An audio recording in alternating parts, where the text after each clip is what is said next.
AITA my mill said she never liked me and now I don't want to host Thanksgiving. When I first met my partner's mom, I was so nervous I could barely breathe. I'd heard stories about her how she could be blunt, set in her ways, and very traditional. She wasn't rude exactly, just particular. I wanted her to like me. I knew how important she was to my partner, and since I didn't have much of a family of my own, the idea of being embraced by someone else's family felt like this beautiful, almost cinematic dream. So, I did my homework. I asked my partner about customs or things that might make her feel respected, and I followed through. When we first met, I made sure to look presentable, smiled a lot, and made polite conversation even though my anxiety was screaming in my head the entire time. I cooked her meals from scratch, traditional recipes, seasonal ones, things I knew she'd love. She lit up when I served her my first dinner, and for the first time, I thought, maybe this will work. Over time, I started hosting holidays for the family. Those moments felt like a dream come true. My partner and I didn't have a lot of downtime because of our business, but I poured my heart and soul into these gatherings. I cooked for days, making sure everything was perfect, candles lit, table settings just so, homemade desserts stacked on a tiered stand. It wasn't just about impressing her, it was about creating something I'd always longed for. My family had never celebrated holidays like that. They were chaotic, sometimes downright depressing. Seeing everyone happy and gathered in my home made me tear up more than once, though I always excused myself quietly when those emotions hit. I didn't want anyone, especially not her, to see me cry. Over the last year or so, though, we hadn't seen her as much. Life got busy with work, and weekends slipped away faster than I'd like to admit. I started to feel guilty about it. She's in her 80s and not as mobile as she used to be. So, I decided to plan a day just for her. I called and invited her to coffee at her favorite local shop and lunch afterward. She sounded pleased, and I could tell she liked the effort I was putting in. The day arrived, and I picked her up. She was waiting at the door with her cane, dressed up a little more than usual, which made me smile. As soon as she saw me, though, her eyes lit up, and she said, "Wow, you've lost weight." I froze for a moment, unsure how to respond. She kept going, complimenting me multiple times, telling me how pretty I looked and asking to take selfies with me. She was beaming. Now, here's the thing. I have a complicated history with my body. I've struggled with eating disorders in the past, starving myself, obsessing over calories, overexercising until my legs felt like they would give out. It's something I've worked hard to overcome. And while I knew she was trying to compliment me, something about the way she kept bringing it up made my stomach churn. But I smiled anyway and said, "Thank you." At the coffee shop, she kept the compliments coming. She posted the selfies to Facebook right there, saying she wanted to show off how beautiful her daughter-in-law looked. I felt a little weird about it, but again, I didn't want to make a scene.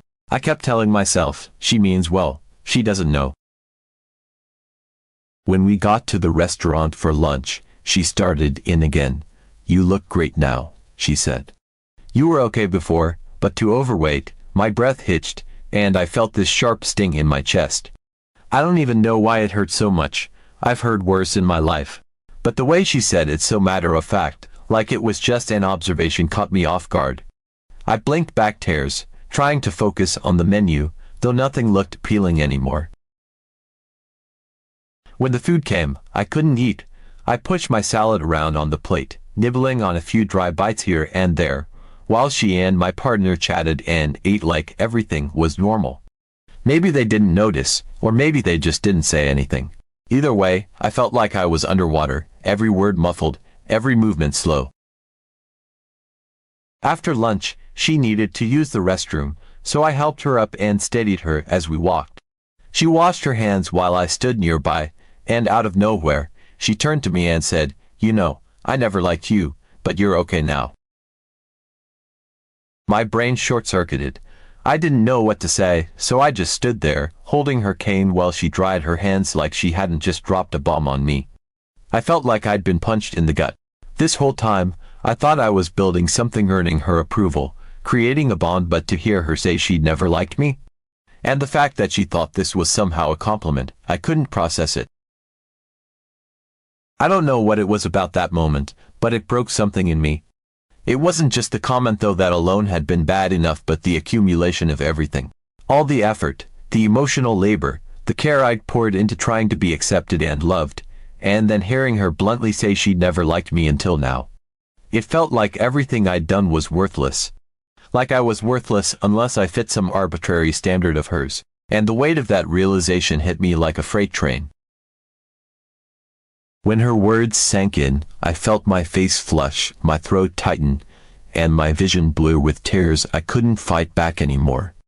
I tried to stay composed, but my voice cracked as I stammered that her son would be back in a minute to help her to the table. My hands trembled as I turned and made my way back, my head down, desperately hoping no one else in the restaurant noticed my red eyes. When I got to the table, I leaned in close to my partner and said quietly, almost too quietly to be heard, that I was going to take an Uber home. I couldn't bring myself to explain it all right then, but I told him I was upset about something his mom had said and needed some space.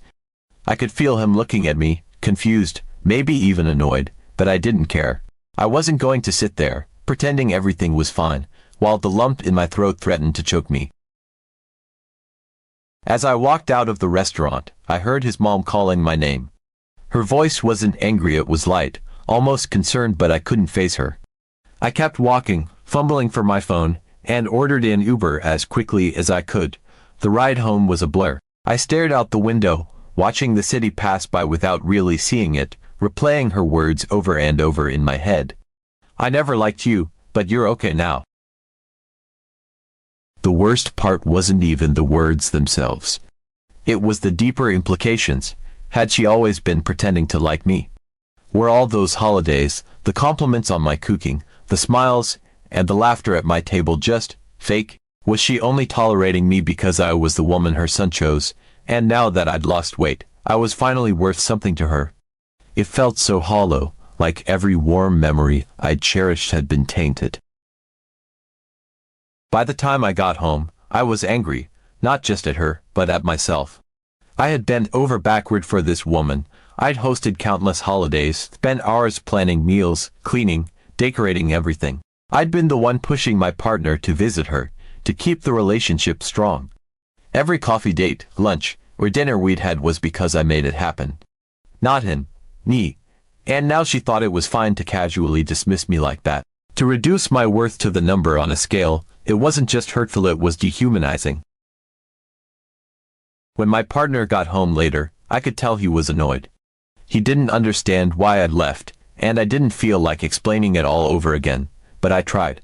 I told him how much her comment had hurt me, how it made me feel like nothing I'd done mattered unless I looked a certain way. He brushed it off, saying I'd misunderstood her. She's old, he said. She's a blunt Asian mom, they say things like that, and she didn't know you struggled with eating disorders. She didn't mean anything by it. That's the thing, though.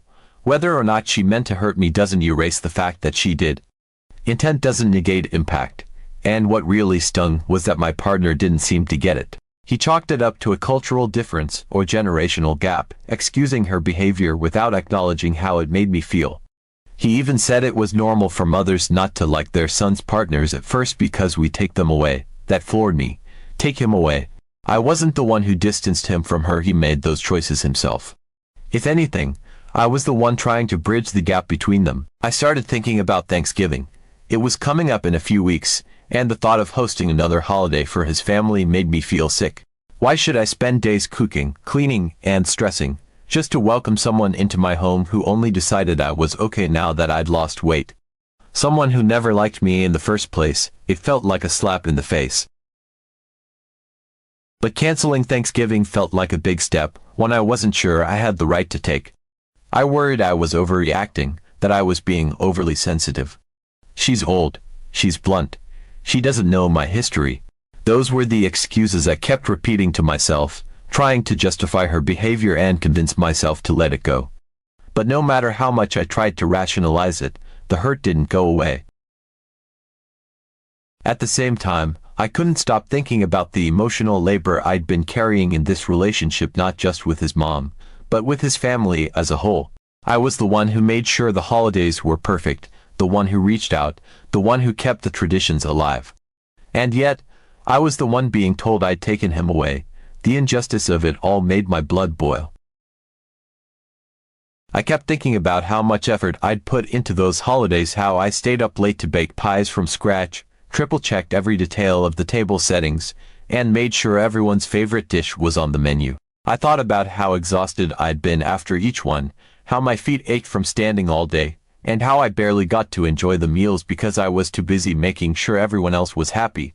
And now, it all felt hollow.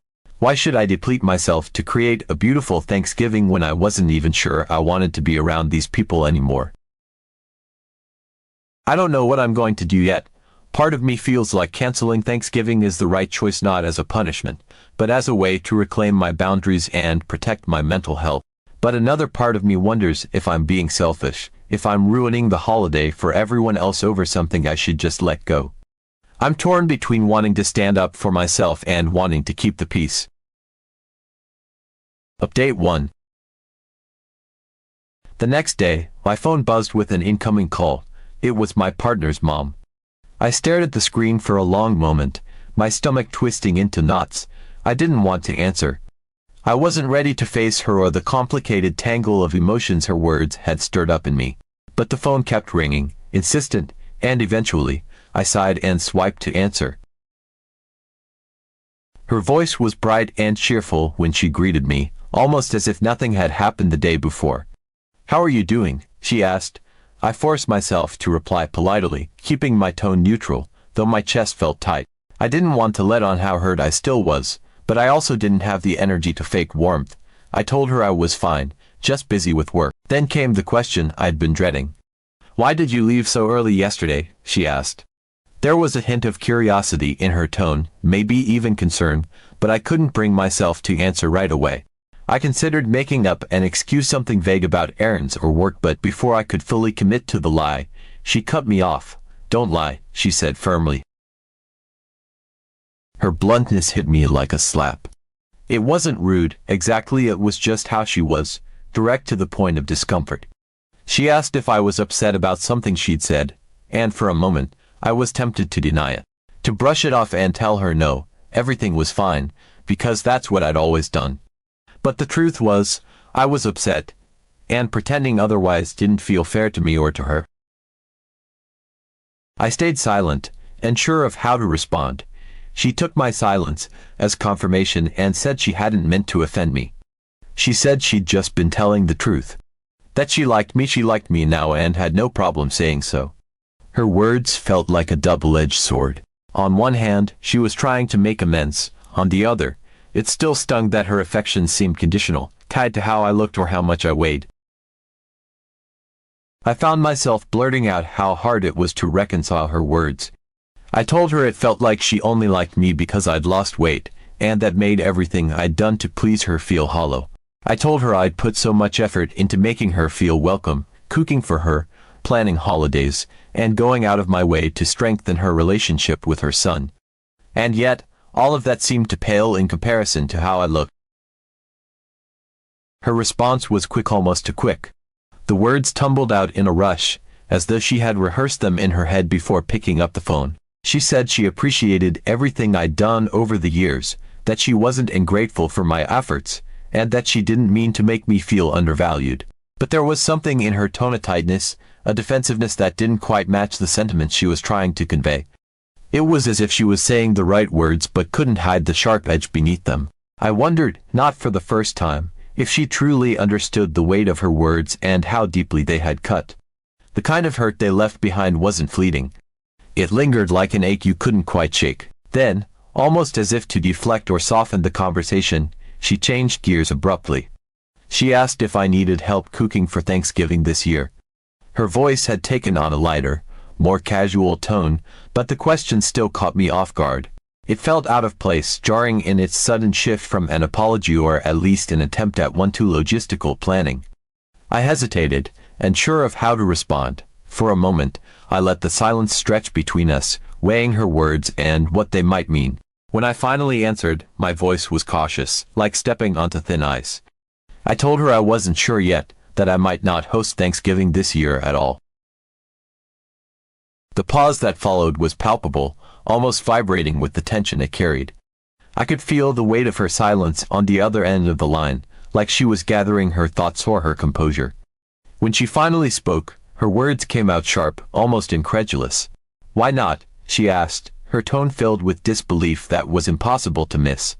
I could picture her expression so vividly in my mind. It was as if she were standing right in front of me. Her eyebrows would be raised, her lips pressed into a thin, slightly disapproving line, as if I had just suggested something outlandish and unthinkable.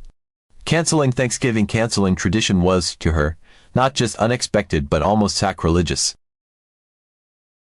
I took a deep breath, steadying myself before I spoke. The air felt heavy, and I could feel my heart beating in my chest, each thud a reminder of the risk I was about to take by being honest. I told her the truth as gently as I could manage. I said I was still upset about what had happened between us, that her words had left me feeling small and hurt, and that I didn't feel ready to host a holiday for someone who had made me feel that way. I chose my words carefully, trying to balance honesty with restraint, but they still landed with a heaviness I couldn't avoid. The truth hung between us, a tangible thing neither of us could ignore. Her reaction came swiftly, her tone rising with a mix of exasperation and frustration. She said I was making hasty conclusions, that I was taking her words too personally, as if my feelings were an overreaction to something insignificant. "This isn't something we need to decide right now," she added, her voice tinged with impatience. The dismissiveness stung, like she couldn't quite believe that I would let something she considered minor affect something as important as a family tradition. I could almost hear her disbelief crystallizing into irritation, her inability or refusal to see the hurt from my perspective widening the gap between us. I stood my ground. I told her that hosting Thanksgiving had always been something I did with joy, something I poured my heart into because I wanted everyone to feel cared for. But this year, the joy wasn't there. How could I find joy in cooking for someone who'd made me feel like I wasn't good enough? It wasn't just about her words, it was about the accumulation of everything. The emotional labor I'd carried, the efforts I'd made to bridge the gap between her and her son, all while wondering if she actually valued me or if she just tolerated me because she had to. She responded, almost forcefully, that she did like me, that I was wrong to think otherwise. She said she hadn't meant to hurt me and that if I'd been offended, it was a misunderstanding, not malice. But even as she spoke, I felt a familiar frustration bubbling up. She wasn't apologizing, she was explaining, justifying. And while I appreciated her effort, it wasn't what I needed. By the time the call ended, I felt drained. She hadn't convinced me to host Thanksgiving, but she'd planted a seed of doubt. Was I overreacting? Was I letting my hurt feelings get in the way of the bigger picture? Or was this a chance to set boundaries and protect my own well-being? I still don't know what I'm going to do. Part of me wants to hold firm and skip Thanksgiving this year. To take a stand and show that I won't keep bending over backward for people who don't truly value me. But another part of me feels guilty, like I'm letting my emotions ruin something that matters to the rest of the family. For now, I'm sitting with the discomfort, hoping clarity will come before the holiday arrives. All I know is that something has to change. I can't keep pouring myself into relationships that feel one-sided. And I can't keep hosting holidays if my heart isn't in it. Whether or not she understands, that isn't something I can control. Update 2. It had been a few days since my awkward and draining phone call with my partner's mom. I'd managed to push it to the back of my mind for the most part, focusing on work and trying to keep myself from spiraling into overthinking everything she'd said. But the unresolved tension still lingered, like a low hum in the background of my thoughts. I hadn't made a decision about Thanksgiving yet, and every time I thought about it, my stomach twisted into knots. That morning, I was cleaning up around the house when my partner approached me. I didn't notice him at first, but when I turned, I saw he was standing there, shifting his weight from foot to foot in a way that immediately signaled he had something on his mind.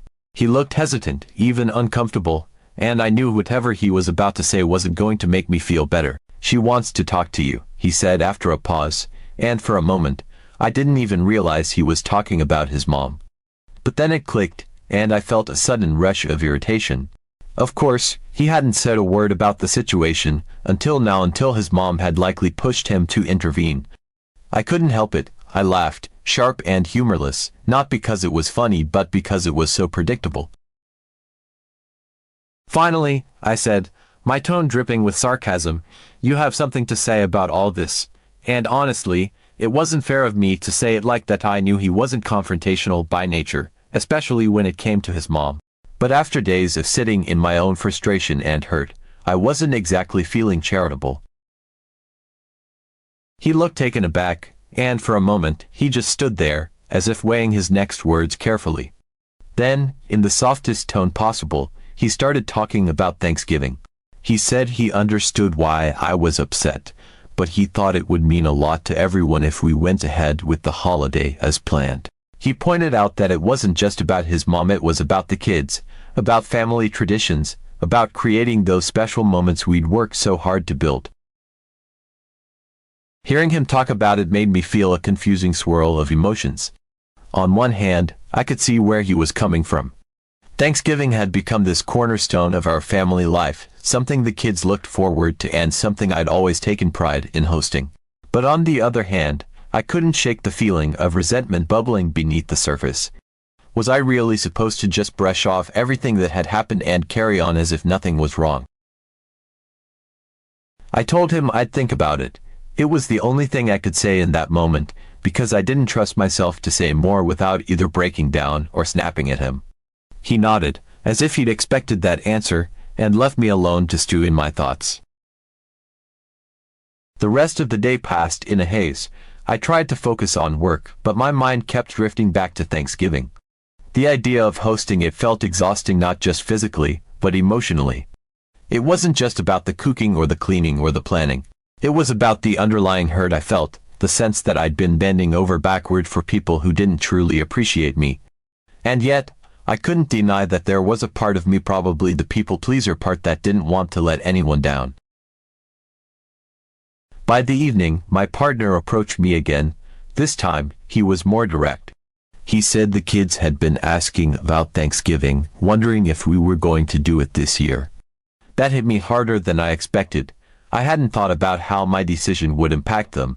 To them, Thanksgiving wasn't tied up in complicated emotions or family dynamics. It was just a time for good food, togetherness, and maybe a little too much dessert.